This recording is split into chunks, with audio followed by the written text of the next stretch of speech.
Good morning, all of you. Today, Morning, sir. I am going to ask you a question. You have to answer the question in complete sentences and raise your hand while answering the questions. Okay, class? Yes, sir. So, how can we manage our expenses? Yes, Mansi? Sir, we can manage our expenses by recording them. Very good, Mansi. Sit down. We can manage our expenses by recording them. When we need to record our expenses? Yes, Yamini? Sir, we need to record our expenses after spending money. Very Sir, good. we need to record our expenses after spending money. Very good. Sit down. We need to record our expenses after spending the money. In which object we record our expenses? Yes, Preeti. We record our expenses in diary. Very good. Sit down. We record our expenses in diary. What is the name of that diary in term of business? हम उस diary का नाम बताइए business के term में जिसमें हम अपने एक्सपेंसेस रिकॉर्ड करते हैं. Anyone knows? No one? The name of the diary is journal, as journal is the part of bookkeeping. So today we will study about the topic bookkeeping.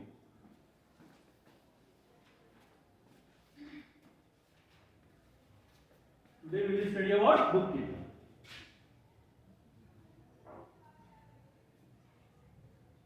Bookkeeping.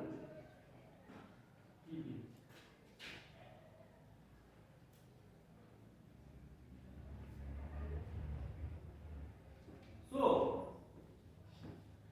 what do you mean by diary? Yes, Himanshu?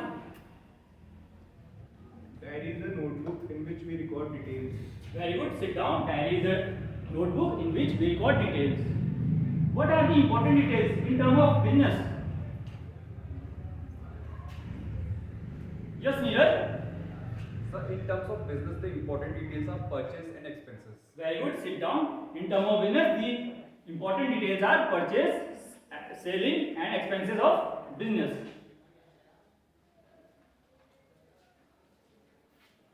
What is the process by which we record our expenses, purchase and sales called?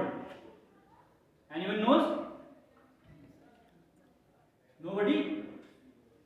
Recording of purchase and sales of business is the process of bookkeeping.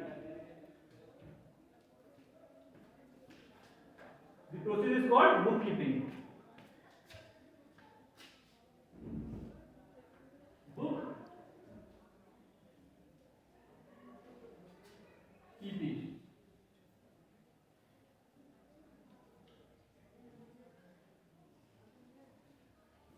The other name of bookkeeping is the books of original entry. Listen me carefully.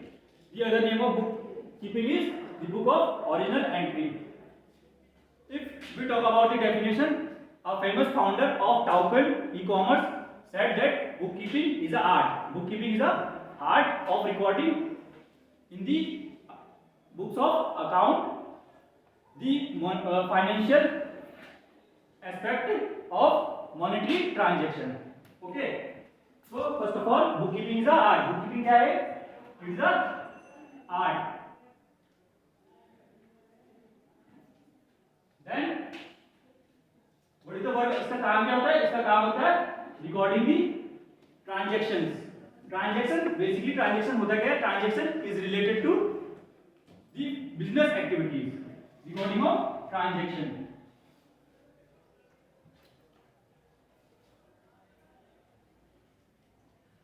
Recording of transactions.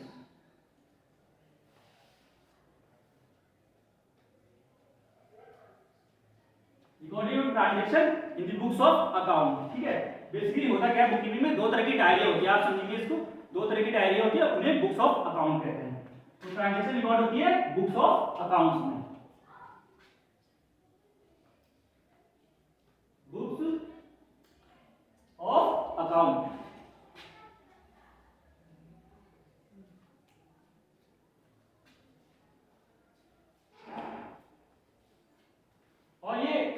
किस तरह की होती है? ये transaction always होती है in the term of money, term of money, money से related होनी चाहिए और बिजनेस से रिलेटेड होनी चाहिए। ओके, तो in term of money,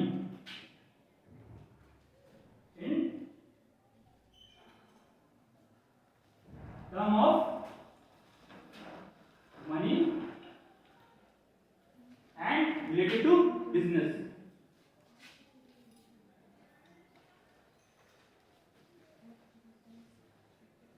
Related to business.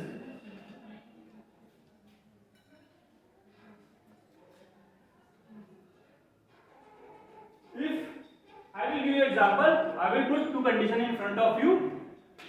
The first condition is Mohan ने गुड्स परचेस करे। यहाँ पे गुड्स क्या है?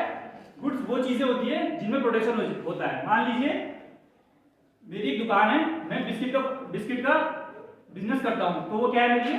गुड्स है। ठीक है, तो I will give two condition. अब आपको पहचानना है कि इनमें से कौन सी बिजनेस ट्रांजैक्शन है और as well as money transaction है और इनमें से कौन सी नहीं है। तो the first condition is, first condition, Mohan purchase good for rupees 20,000। Mohan ने गुड परचेज करे of 20,000।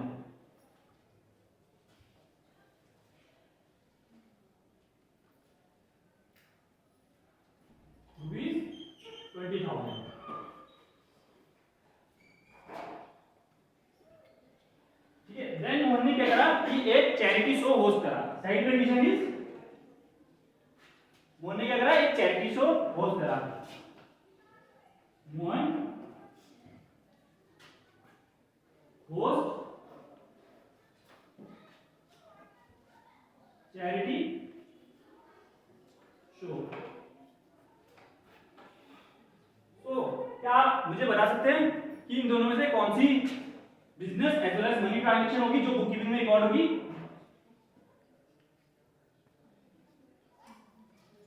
Yes Neeraj. Sir Mohan ने जो गुड्स परचेज किए हैं वो जो हमारे बिजनेस ट्रांजैक्शन भी होगा और मनी ट्रांजैक्शन भी होगा। और ऐसा क्यों हो रहा है? सर क्योंकि जो सेकंड केस में चैरिटी शो है वो एक बिजनेस ट्रांजैक्शन यूज की charity. Very good, sit down. तो एज नीरज सेड दैट कि जो Mohan purchase goods for rupees 20,000 वो बिजनेस ट्रांजैक्शन भी है और मनी ट्रांजैक्शन भी है, क्योंकि ये दोनों इन टर्म ऑफ मनी और बिजनेस दोनों है। ठीक है, फर्स्ट कंडीशन जो है इन टर्म ऑफ मनी भी है एंड बिजनेस से रिलेटेड भी है।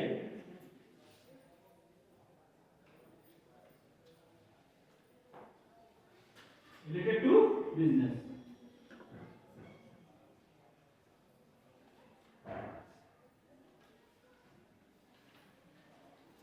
In above, we discuss about the definition of bookkeeping. So in bookkeeping, the definition states that bookkeeping is an art of recording in the books of account. So in the bookkeeping, there are two types of diaries. We can say that two types of diaries or books of account. Two types of diaries होती है और उसको हम books of account भी कह सकते हैं। तो यहाँ पर टू टाइप्स ऑफ ये बुक होंगी। जो फर्स्ट बुक होती है उसको क्या बिजनेस के टर्म में कहते हैं? जर्नल।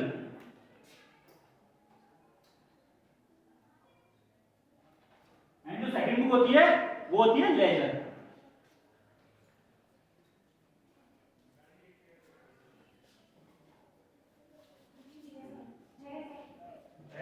अगर हम बात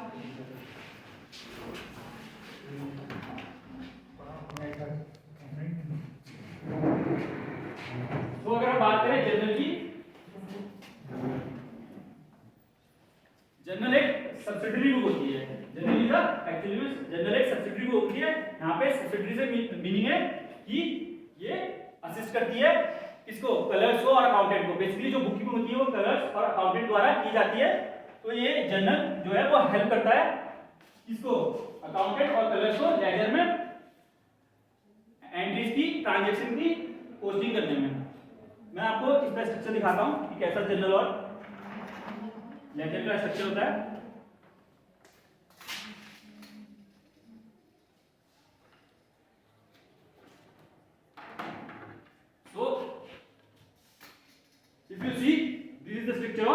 journal, and this is structure of ledger. Okay, if we talk about the columns of journal, there are 5 columns in journal. Okay, so 5 column journal. अगर आप इसके 5 कॉलम देखें जनरल के, तो first column is date. Basically यहाँ पे वो date note होती है जो बिजनेस ट्रांजैक्शन से रिलेटेड, जिस दिन बिजनेस से रिलेटेड कोई एक्टिविटी हुई होती है. यहाँ पे आप देख सकते हैं कि जैसे यहाँ पर हुआ है मशीनरी डेबिट टू कैश. यहाँ पे इसका मतलब मशीनरी डेबिट टू कैश का मतलब ये है कि यहाँ पर मशीनरी खरीदी गई है किसके बदले, कैश के बदले, और यहाँ पर इसकी डेट 2022 1 अप्रैल लिखी गई है. ओके, तो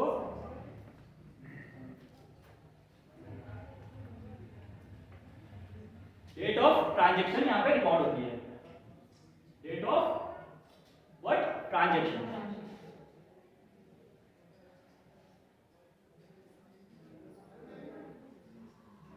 और इस डेट की एक खास बात और होती है कि ये क्रोनोलॉजिकल ऑर्डर में होता है, मींस सीरीज में होता है. ठीक है, अब देख सकते हैं कि 2022 1 अप्रैल को हमने मशीनरी खरीदी, तो उसे हम रिकॉर्ड करा 2022 1 अप्रैल को. फिर हमने हमारी सेल्स हुई, तो हमने उसको 3 अप्रैल 2022 को हमने उसको रिकॉर्ड करा.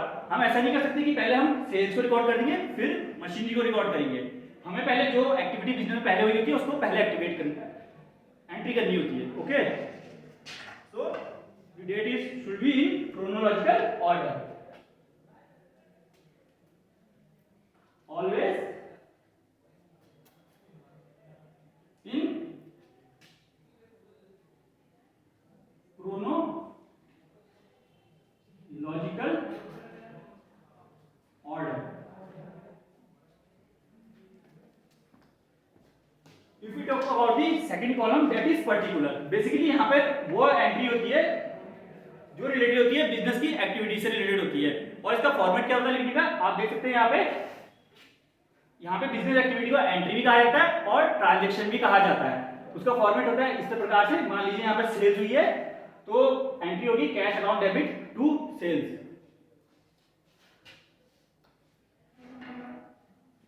सो second column is particular.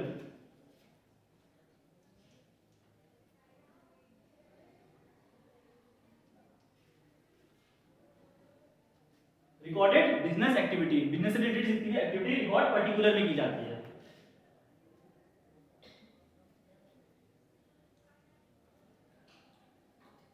Recorded business activity.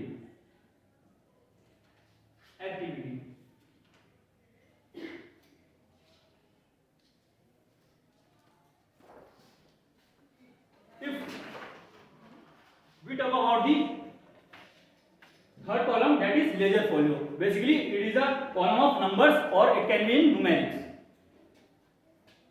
मैं इसको आपको लेजर फोलियो को जब मैं लेजर समझाऊंगा तो मैं बताऊंगा कि इसकी क्या इंपॉर्टेंस होती है. Okay, so basically it is a ledger folio of numbers और numerical.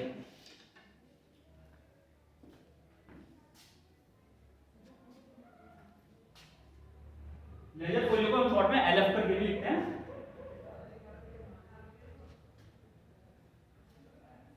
Column of numbers and it is also in series. ये सीरीज में होता है.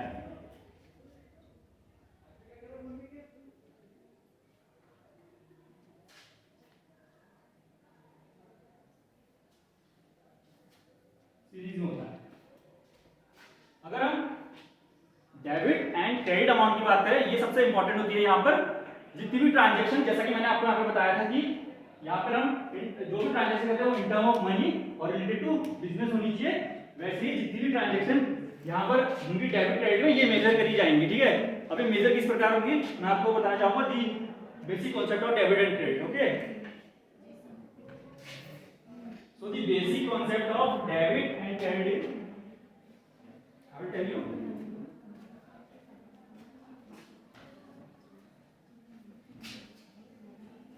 Debit and credit. Debit को हम डीआर पॉइंट करके हम इसको डिनोट करते हैं एंड क्रेडिट को हम सीआर करके डिनोट करते हैं। होता क्या है कि बिजनेस में जितनी भी कोई वैल्यू किसी चीज की बढ़ेगी तो वो हमेशा डेबिट होगी, ठीक है। फॉर एग्जांपल अगर इसमें एग्जांपल ले सकते हैं एसेट्स का, ठीक है। अगर हम एसेट्स का यहाँ पे एग्जांपल लेते हैं,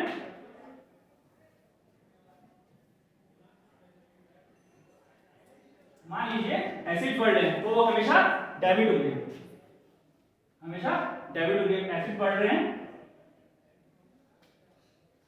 इसको हम डिनोट करेंगे बढ़ने से, ऐसी जगह बढ़ रहे हैं तो वो डेबिट होंगे। और अगर एसेट्स कम हो रहे हैं तो उसे हम क्रेडिट करेंगे। अब आप में से बहुतों को ये कंफ्यूजन होगा कि आप देखते होंगे अपने पेरेंट्स के फोन में जब पैसा आता होगा तो वो क्रेडिट होता है और जब पैसा जाता होगा तो वो डेबिट होता है। बट यहाँ पर कॉन्सेप्ट क्या है सर, मैं बता रहा हूँ कि यहाँ पे जब भी कोई चीज बढ़ेगी चाहे वो कैश है एक्सपेंसेस है तो वो डेबिट होगा, ओके। और जब कोई चीज कम होगी तो वो क्रेडिट होगा। ऐसा क्यों हो रहा है? ऐसा इसलिए हो रहा है क्योंकि जो बिजनेस है वो एक डिफरेंट एंटिटी है, ठीक है। बिजनेस हमारा है बट वो हमसे डिफरेंट एंटिटी है, इसलिए ऐसा हो रहा है, ठीक है। बिजनेस के ओनर हम हैं बट जो एक बिजनेस होता है उसको एक डिफरेंट एंटिटी लेके चलते हैं, ठीक है। सो business is a different entity. यहाँ पे आपको बात याद रखनी है कि बिजनेस क्या है,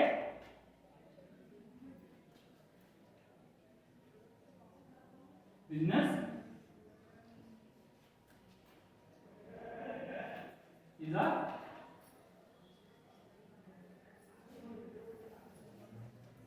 डिफरेंट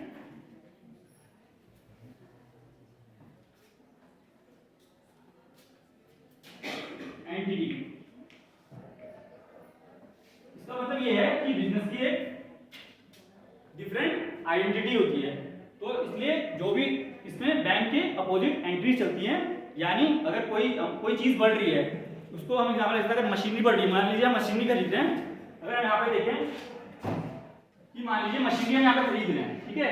यहाँ पे हम मशीनरी खरीद रहे हैं तो हमेशा क्या होगी, मशीनरी डेबिट कॉलम में उसकी मशीनरी अकाउंट डेबिट करके आएगी, ठीक है। और इसके बदले हम दे क्या रहे हैं, इसके बदले हम कैश दे रहे हैं तो कैश हमेशा क्रेडिट होगा, ठीक है। आप इसको ऐसे याद कर सकते हैं, debits comes in credit goes out. जब भी कोई चीज बढ़ेगी तो कोई चीज उसके बदले हमें देनी पड़ेगी तो वो आउट होगी, ठीक है। तो इसको ऐसे याद कर सकते हैं, डेबिट एंड क्रेडिट को डेबिट comes in means कोई भी चीज बढ़ना, ओके, रिलेटेड टू बिजनेस, ठीक है। वो डेबिट होगी and credit goes out. Out होने का मतलब क्या है कि कोई भी चीज कम होगी तो वो क्रेडिट होगी। So this is the basic concept of debit and credit. If we talk about the ledger, then ledger have 8 columns. But there is a difference in ledger and journal is the जो इसकी debit side होती है वो right side denote होती है और जो इसकी क्रेडिट साइड होती है वो लेफ्ट साइड डिनोट होती है।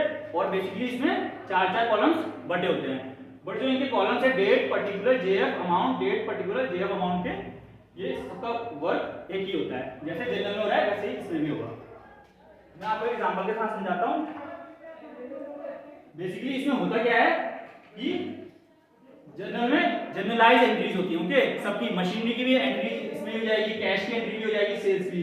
बट लेजर में क्या होता है, एक पर्टिकुलर अकाउंट बनता है, यानी कैश अकाउंट का अलग अकाउंट बनेगा, मशीनरी का अलग अकाउंट बनेगा। ये ऐसा क्यों हो रहा है? ऐसा इसलिए हो रहा है क्योंकि एरर और ओमिशन जो है वो बिजनेस रिकॉर्ड है उसमें अकर ना हो, एरर और एंट्रीज ना हो। मैं आपको बताता हूं कि ऐसा क्यों है। As you can see, I will give you example.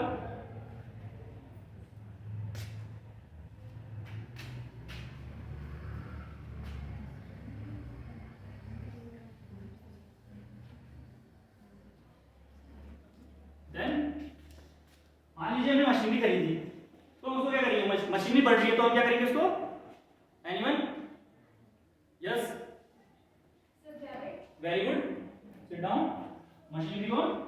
Debit करेंगे, मशीन अकाउंट डेबिट हो जाएगा। और इसमें हम 20,000 की अमाउंट 2,000 की मान लीजिए अमाउंट हमने लिखी, और हमें इसके बदले देना क्या पड़ेगा, वैल्यू। तो टू कैश, क्योंकि कैश कम हो रहा है तो वो क्रेडिट में आएगा।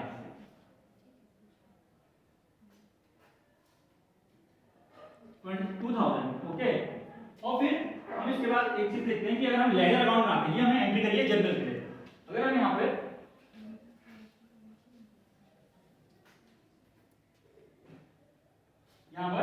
एक लेजर अकाउंट बनाते हैं, मान लीजिए लेजर अकाउंट होता है टी शेप में होता है एक्चुअली में, और हम यहाँ पे लेजर, यहाँ पे क्या आती है, debit side and this is credit side.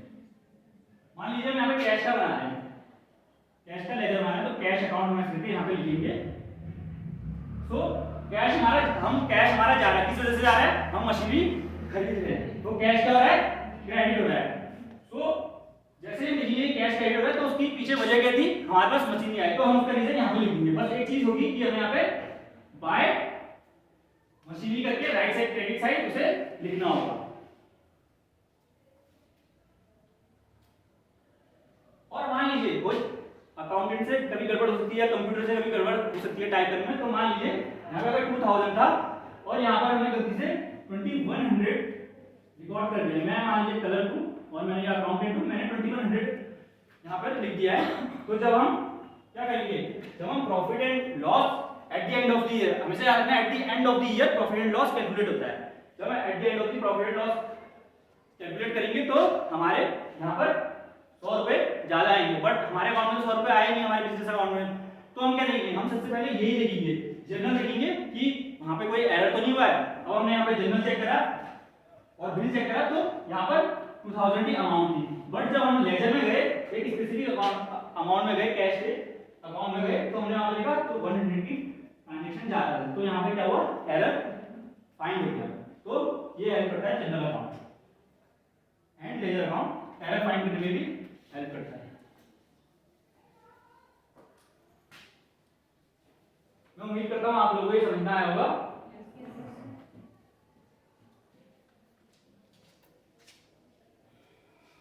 तो अगर आप लोगों को समझ में आया तो मैं आपसे एक क्वेश्चन पूछना चाहता हूं।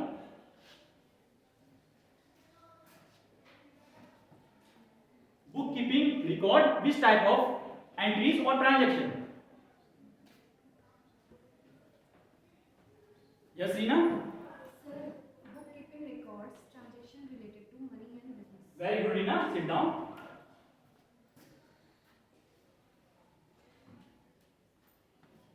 Can you, Reena, again stand up and repeat for me? Sir, bookkeeping records Bookkeeping. records Speak louder. Bookkeeping.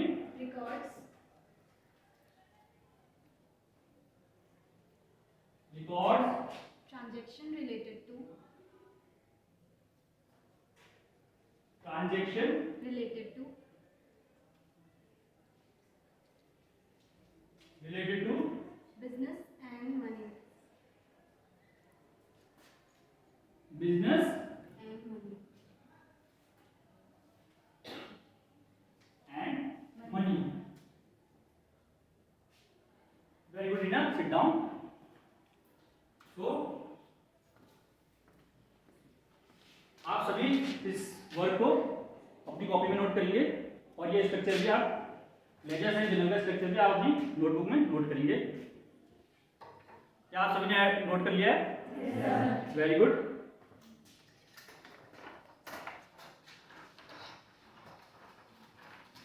I hope आप लोगों को सभी को ये समझ में आया होगा।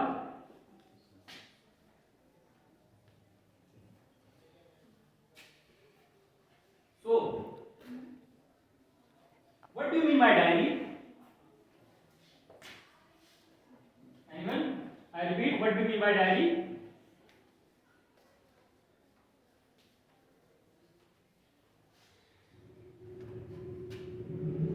Yes, Yamini? So diary is a kind of notebook in which we record details. Very good. Sit down. Diary is a kind of notebook in which we record details.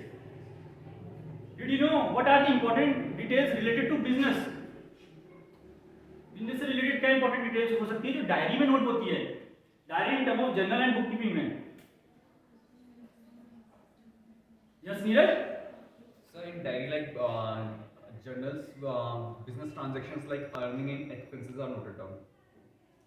Okay, very good.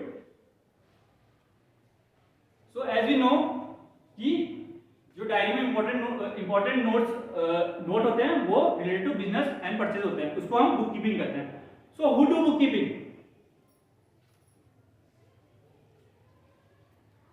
Yes Mansi? Sir, clerks and accountants do bookkeeping. Very good. Sit down. Clerks and accountant do bookkeeping. So, what is the need of doing bookkeeping? क्या need होती होगी bookkeeping करने की? Anyone try? So, nobody knows.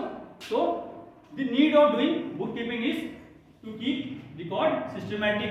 Okay. So, to keep transactions systematic. So, the need of bookkeeping is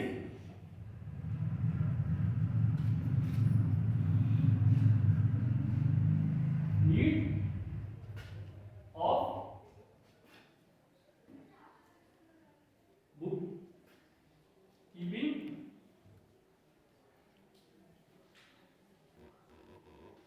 is to record transaction systematically. First word होता है क्या need होती है? To record transaction systematically, record transaction को एक systematic manner में record करना, एक सीरीज वाइज और क्रोनोलॉजिकल ऑर्डर में उसको रिकॉर्ड करना। Okay, record transaction in systematic वे।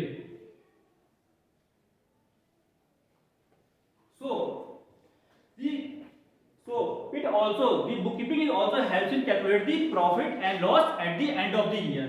हमेशा आपको याद रखना है कि प्रॉफिट और लॉस हर महीने नहीं निकाला जाता है, at the end of the year निकाला जाता है, सो दैट कि जितने भी बिजनेस इन्वेस्टर हैं या फिर जो उस बिजनेस के हिस्सेदार हैं वो ये देख सके कि हमें कितना प्रॉफिट हुआ है और कितना लॉस हुआ है। So second word is to calculate profit and loss, helps in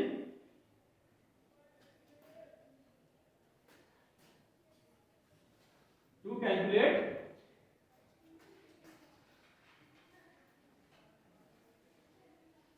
profit and loss.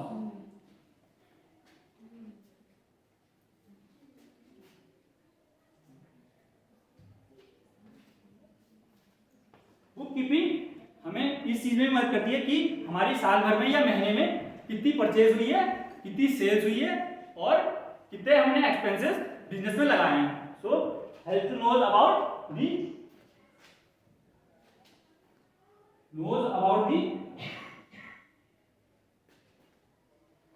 Purchase, कितनी परचेज हुआ, हाउ मच परचेज,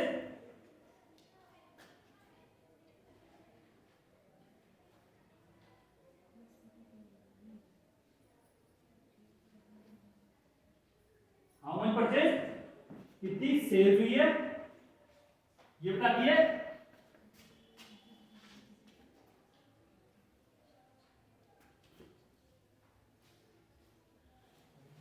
और कितने एक्सपेंसेस हमारे बिजनेस में लगे हैं वो बताती है। Also it protect us from the legal allegation. मान लीजिए मैं अकाउंटेंट हूं और ये आपका बिजनेस है, ठीक है, एक आपका बिजनेस है, किसी चीज का वाटर का बिजनेस है मान लीजिए, और मैं अकाउंटेंट है और मैं आपकी बुक कीपिंग कर रहा हूं मान लीजिए, ठीक है, बुक कीपिंग को मैनेज कर रहा हूं या रिकॉर्ड सिस्टमेटिकली लिख रहा हूं, और आपने मुझ पे एलिगेशन लगा दी कि मैं फ्रॉड कर रहा हूं या फिर मैंने कुछ अमाउंट में गड़बड़ करी है, तो होगा क्या कि मैं उसको कोर्ट में ले आ सकता हूं इस सिस्टमेटिक रिकॉर्ड को, और मैं दिखा सकता हूं कि मैंने कोई गड़बड़ नहीं करी है। तो it protects us against the legal allegations.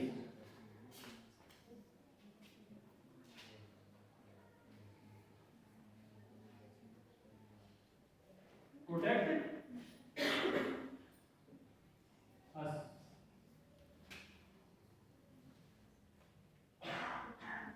against the legal action.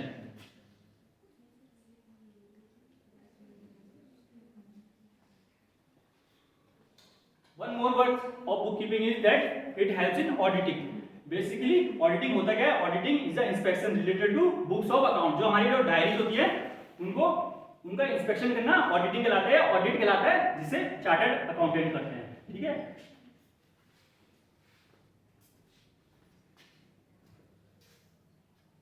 Helps in auditing.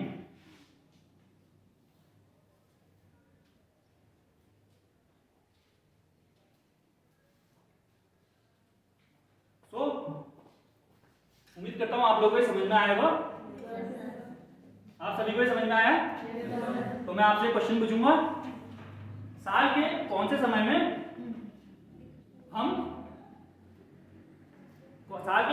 में हम प्रॉफिट एंड लॉस कैलकुलेट करते हैं? At which year of time we calculate profit और loss in the business? Yes एमा?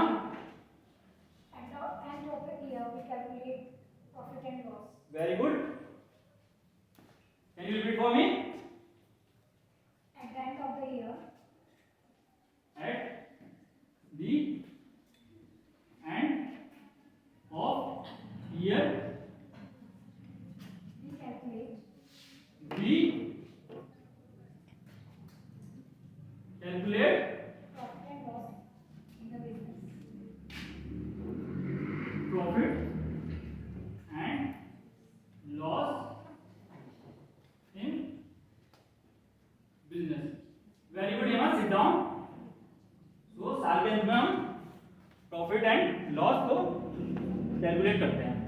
So आप लोगों को समझ में आया होगा. आप लोग इसको अपनी नोटबुक में उतारें.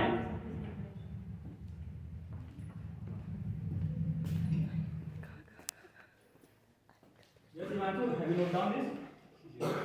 Very good.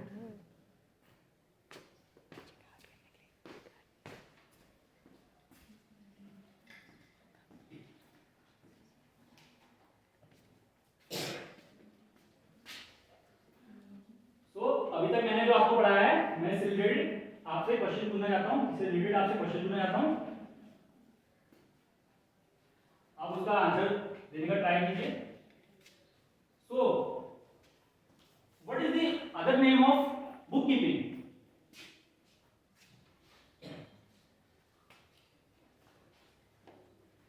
Yes, yes, Mansi.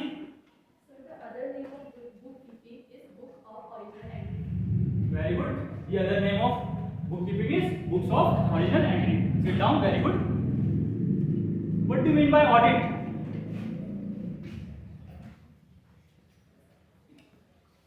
Yes, Preeti.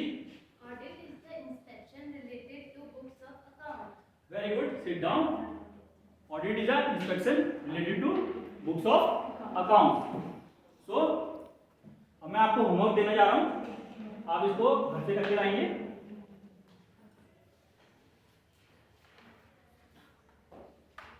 So class, this is your homework. Get it done from your home. Question is explain the process and importance of bookkeeping. Okay. Yes, sir. I will check it tomorrow. Have you noted down? Yes, sir. Very good.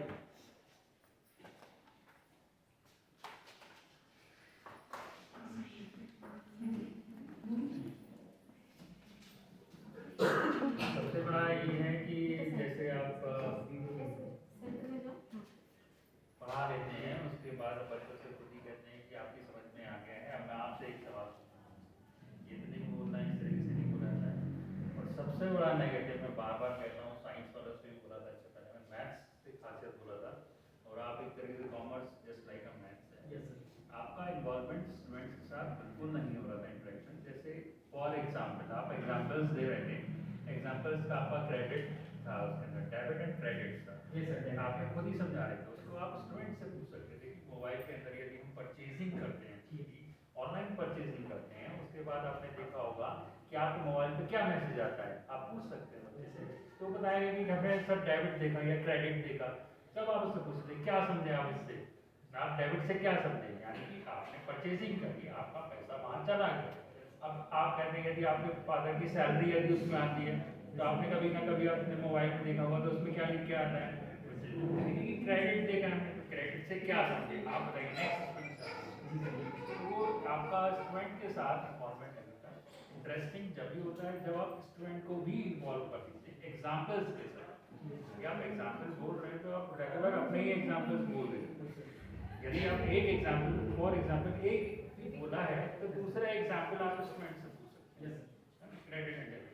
तो बाकी अच्छी teaching की तुम्हारी सबसे बढ़िया मेरे को तुम्हारा बैकग्राउंड वर्क आपका बहुत अच्छा लगा, बहुत ही सिस्टमेटिक था आपका, वही मेरे को सबसे अच्छा लगा है। Thank you. हाँ, मुझे नहीं समझ कि मैं बोले मैडम बोलिए। मुझे तो आज जो फर्स्ट टीचिंग थी तुम्हारी, मतलब वो बहुत ही, मैं बता सकती हूँ बहुत अच्छी हुई थी। आज मुझे ऐसा लगा वो फ्लो नहीं आ रहा था तुम्हारी टीचिंग में। अब क्या पता आप डर गए, क्या हुआ वो आपको पता होगा। बाकी आज मूविंग बहुत ज़्यादा हो रही थी आपकी, आप वहाँ से यहाँ आ रहे, क्या हुआ, या तो डर लग रहा था इसलिए ऐसा कर रहे थे। फर्स्ट टीचिंग में मैंने आपको देखा, आप एक जगह खड़े होकर बहुत अच्छे से बच्चों को समझा रहे थे, उनको इन्वॉल्व कर रहे थे, लेकिन आज कुछ कर ही रहे थे ऐसा, ठीक है ना। बाकी लैंग्वेज सब मैम बताएंगे आपको। हाँ, बहुत जो हो रही थी स्पेलिंग में, ये सब मैम बताएंगे। मैं 2 ही 3 चीज़ें कहूँगी। मेरी सबसे पहले पॉजिटिव ये है कि तुम्हारी वॉइस बहुत क्लियर है, अपनी तरफ से तुमने समझाने की कोशिश करी, लेकिन जो एक चीज़ सर ने कहा कि आपने बच्चों को इन्वॉल्व बहुत कम किया, तो वो इन्वॉल्वमेंट बच्चों का होना बहुत ज़रूरी होता है। अगर टीचिंग इंटरैक्टिव नहीं होगी तो स्टूडेंट्स का इंटरेस्ट नहीं क्रिएट होगा, और इंटरेस्ट नहीं क्रिएट होगा तो वो कुछ सीख नहीं सकता, ठीक है ना। और ब्लैक बोर्ड पे आ जाओ, राइटिंग बहुत अच्छी है। वैसे तुम्हारा अगर देखा जाए तो बहुत ठीक है, सिस्टमैटिक है, तुमने यूज़ कंप्लीट ब्लैक बोर्ड का किया, वो सब ठीक था। सबसे पहली गलती, टॉपिक को ना तुमने अंडरलाइन करा, ना तुमने फिर कॉमा में लिखा, पहली गलती वहीं से शुरू हुई। उसके बाद में तुम्हारी सबसे बड़ी गलती ये है कि जब तुम लिखते हो तो तुम्हारा फॉर्मेशन ब्लैक बोर्ड पे एक ऐसा नहीं चलता, कहीं पे भी कोई भी वर्ड कैपिटल बनता है, कहीं पे भी कोई भी वर्ड स्मॉल बनता है, ठीक। स्पेलिंग मिस्टेक्स भी थी, एक आध मैंने एक बिजनेस की तुमने गलत लिखी थी, वो तो मैंने कोड भी कर दी। बाकी भी स्पेलिंग मिस्टेक्स थी जो कि किसी भी कंडीशन में नहीं होनी चाहिए, और अगर आपका ध्यान जाता है इमेज में भी तो आप उसे करेक्ट कीजिए, ठीक। दूसरी चीज, आपने जब फर्स्ट टीचिंग पॉइंट पढ़ाया, फर्स्ट टीचिंग पॉइंट पढ़ाने के बाद आपने अच्छा ब्लैक बोर्ड वर्क किया था, लेकिन आपने उसमें से कुछ मिटा दिया, और कुछ मिटाने के बाद आपने एक डेफिनेशन बुक कीपिंग की लिख दी, और फिर आपने बच्चे से कहा कि अब आप इसे नोट डाउन कर लीजिए, ठीक है ना बेटा। अब बच्चा कौन सा नोट डाउन करे, कि अगर वो बाकी का करेगा तो उसमें क्या होगा, आधा अधूरा सा लगेगा। या तो आप बाकी पूरा रब करते हो और केवल अगर आपको बुक कीपिंग की डेफिनेशन ही लिखवानी थी तो आप उसको नीट एंड क्लीन एक साइड लिखते। क्लियर हो रही है मेरी बात। और वरना क्या था कि आप पूरा लिखा जाते थे और इस तरीके से यूज करते कि एक साइड में आप बुक कीपिंग की डेफिनेशन भी लिख। बाकी टीचिंग प्लान अच्छा तैयार था, तुमने पढ़ाया अच्छा अपनी तरफ से, कॉन्फिडेंस बहुत अच्छा था, वॉइस क्लैरिटी थी। बाकी मैम ने जैसा कहा कि पहले की तुलना में कॉन्फिडेंस कम था, तो वो हो सकता है क्योंकि मैम ने आपकी टीचिंग पहले भी देखी है और being a subject teacher ma'am आपको उस चीज़ को ज़्यादा जज कर पा रही होंगी। उन चीज़ों का आपको अपने लैंग्वेज फॉर्मेशन में कहीं भी कैपिटल बना देना चाहिए, वो तुम्हारी ब्लैक बोर्ड पे प्रॉब्लम नहीं है, वो एक्चुअली में लेसन प्लान में भी प्रॉब्लम है। हाँ, लेसन प्लान में भी प्रॉब्लम है, इस वजह से वो वहाँ पर भी लगा। जिस चीज़ को आपको यहाँ पर भी इम्प्रूव करना पड़ेगा और ब्लैक बोर्ड, ठीक है ना बेटा। चलिए, थैंक यू।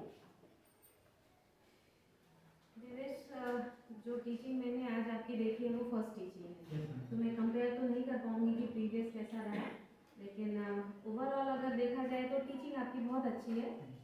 छोटे छोटे मिस्टेक्स हैं जो सारे टीचर्स ने आपको बता ही दिया है। इंटायर टीचिंग के ड्यूरेशन में मैंने पॉइंट्स लिख दिए हैं आपके लेसन प्लान में। जो एक सबसे पहले कि आपने जैसे ही अपनी टीचिंग स्टार्ट की थी उसमें आपने पहले ही कह दिया, जिसको हम मना करते हैं कि आपको बोलना नहीं है, आप कहते हैं I am going to ask question, कहने की जरूरत नहीं है, आप आइए विश कीजिए और अपना पढ़ाना स्टार्ट कीजिए, पहली गलती। दूसरी गलती कि ये हैंड ज्वाइन करने वाली प्रॉब्लम बहुत ज़्यादा हो रही है, ठीक है। जब आप बोलते हैं ना तो अपने हाथों का इस्तेमाल कीजिए एक्सप्रेशन के लिए, है ना, तो ये वाली प्रॉब्लम नहीं होगी ना कि हाथ को कहाँ ले जाए। टीचिंग के ड्यूरेशन में हाथ बहुत परेशान कर रहा है आप लोगों को, ठीक है ना। तो ये अननेसेसरी आप या तो रब करते हैं जो आपकी नर्वसनेस को दिखाता है, ठीक है, कॉन्फिडेंटली पढ़ा रहे हो लेकिन दिखा रहे हो कि अंदर से डरे हुए हैं, ये नहीं करना है। एक्स्ट्रा मूवमेंट मैंने भी कहा है आपको कि मूवमेंट करेगा टीचर बोलते हुए, उसके हाथ भी चलेंगे, उसके पैर भी चलेंगे, उसका मुंह भी चलेगा, ठीक, लेकिन एक्स्ट्रा नहीं चलेगा, कुछ भी एक्स्ट्रा नहीं चलेगा, ठीक है ना, तो वो भी नहीं करना है आपको। मैम ने भी आपको ये पॉइंट रेज किया कि underline the topic and close it in inverted comma, जब भी आप टॉपिक अनाउंस कर देते हैं, आपका मेन जो टॉपिक है उसको आप अंडरलाइन कीजिए और इन्वर्टेड कॉमा में कीजिए। सेकंड जो आपने मतलब फर्स्ट जो टीचिंग आपने शुरू की थी है ना, उसमें जो आपने प्रॉब्लमेटिक क्वेश्चन पूछा उसको आपने रिपीट नहीं किया, ठीक? तो इसलिए मैंने वहाँ मेंशन कर दिया है कि आपने उस क्वेश्चन को, जो प्रॉब्लमेटिक क्वेश्चन है, उसको रिपीट करना है। उसके बाद मैंने यहाँ पे आपको रिमार्क दिया है improve your black board work, जबकि सबने कहा है कि आपका ब्लैक बोर्ड वर्क बहुत सिस्टमेटिक है, तो थोड़ा सा ये मैटर सब्जेक्टिव है। मेरे पॉइंट ऑफ व्यू से मुझे ऐसा लगता है, मैंने फोटो क्लिक कर लिया है, मैं बाद में आपको दिखाऊंगी कि आप कहाँ इसको इम्प्रूव कर सकते हैं, ठीक है। नीट था आपका वर्क, राइटिंग क्लियर थी, ठीक है। राइटिंग में ये प्रॉब्लम है जो मैम ने कहा है कि ये आप बहुत ही ब्लंडर कर रहे हो कि 20 सेंटेंस में कोई कैपिटल हो रहा है, कोई स्मॉल हो रहा है, ठीक है। ये तो नर्सरी से सीख रहा है बच्चा, ये आपके लेसन प्लान में भी है और मैं आपके असाइनमेंट में, आपके नोटबुक में भी हमेशा मेंशन करती हूँ कि आप कभी भी कहीं भी कैपिटल लेटर शुरू हो जाते हो, फॉर्मेट एक फॉलो करें, ठीक है ना। और कभी भी ग्रामेटिकली हम सेंटेंस के बीच में कैपिटल लेटर नहीं लिखते हैं, सिवाय इसके कि वो कुछ नेशनल हो, कोई नेम हो, ये सब रूल आपने बचपन से ही पढ़ा है, तो उसको भी माइंड करेंगे। ब्लैक बोर्ड वर्क में मैंने जो कहा है वो मैं आपको दिखाऊंगी कि जब हम ब्लैक बोर्ड पे कुछ वर्क कर रहे हैं तो किस तरीके से हम उसको फ्लो चार्ट के अकॉर्डिंग और भी अच्छा इस्तेमाल कर सकते हैं ब्लैक बोर्ड का। ये बहुत हेफाजत हो रहा था आपका, तो मैंने क्लिक कर लिया, आप मुझसे बाद में मिलेंगे, मैं बताऊंगी। और ये स्मॉल और कैपिटल वाला मैंने आपको बता दिया है। एक जगह आपने गलत लिखा, इन टर्म ऑफ मनी नहीं होता, इन टर्म्स ऑफ मनी होता है, ठीक है ना। तो कई जगह थी आपकी, और मैंने बताया बिजनेस वाली स्पेलिंग भी गलत थी। टीचिंग एड जो आपने हैंग किया था वो प्रॉपर्ली हैंग नहीं हो रहा था, उसको आपको सेंटर आइडेंटिफाई करना था मिड वाले क्लिक के लिए। आपका टीचिंग एड जो है वो तिरछा लटका हुआ था, ठीक है, और कुछ फॉन्ट साइज विजिबल भी नहीं थे, उनको भी आप देख लेंगे। उसके बाद मैंने लिखा है कि आपने बच्चों के साथ इंटरेक्शन भी बहुत कम किया है, ठीक है। कभी तो कर ले रहे थे लेकिन क्लास उससे बोरिंग हो जा रही है ना, थोड़ा ये ध्यान दें। जैसे सर ने भी कहा है कि छोटी छोटी चीजें तो जो कॉमन सी चीजें जो बच्चा जान रहा है आप वो उनसे पूछ सकते हैं। एग्जाम्पल्स दो ना, नॉर्मल जो जनरल एग्जाम्पल। हाँ, जनरल एग्जाम्पल। एक और इम्पोर्टेंट चीज मैंने मार्क किया कि जो सेकंड टीचिंग आपकी चल रही थी, हालांकि मैं कॉमर्स की नहीं हूँ, फिर भी क्लास कौन सी पढ़ाई है आपने? 9 पढ़ाया है, ठीक है। तो मुझे ऐसा लगा कि आपने जहाँ पे नीड पढ़ाया था, नीड पढ़ाया ना सेकंड टीचिंग में, यहाँ पे आपने ऑडिट और सीए के बारे में जो बताया है ना, मुझे ऐसा लगता है कि आपको उसको थोड़ा सा डिटेल भी प्रोवाइड करना चाहिए था, इसलिए क्योंकि आपने रिकैप्चुलेटरी क्वेश्चन भी पूछा है उससे।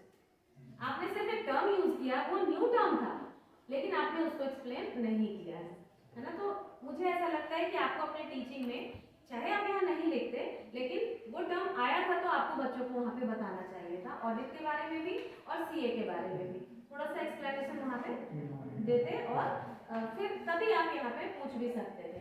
और मुझे ऐसा लग रहा है कि जो ब्लैक बोर्ड वर्क, ये जो आपने होमवर्क दिया है, वो थोड़ा सा आप जैसे देखिए पीछे भी आपने पूछा है, तो शायद मैम चेक करेंगे इस चीज़ को, है ना। तो उस चीज़ को आपने रिपीट कर दिया है। हाँ, आपको अवॉइड करना है, मतलब सेम क्वेश्चन की रिपीटेशन को अवॉइड करना है। आप क्वेश्चन का फॉर्मेशन चेंज कर सकते हैं, ठीक है। तो ये तो नेगेटिव थे, और पॉजिटिव ये है कि वॉइस बहुत इफेक्टिव है आपकी, है ना, ऑडिबल है बिल्कुल पीछे, और स्टेटमेंट क्लियर है आपके, ये भी बहुत पॉजिटिव है। कॉन्फिडेंस लेवल बहुत अच्छा है, और सबसे अच्छी बात है कि कंटेंट पे आपका कमांड भी बहुत अच्छा है। ओवरऑल टीचिंग बहुत अच्छी है। ये छोटी छोटी चीज़ें जो आपने गलती की है उनको इम्प्रूव करना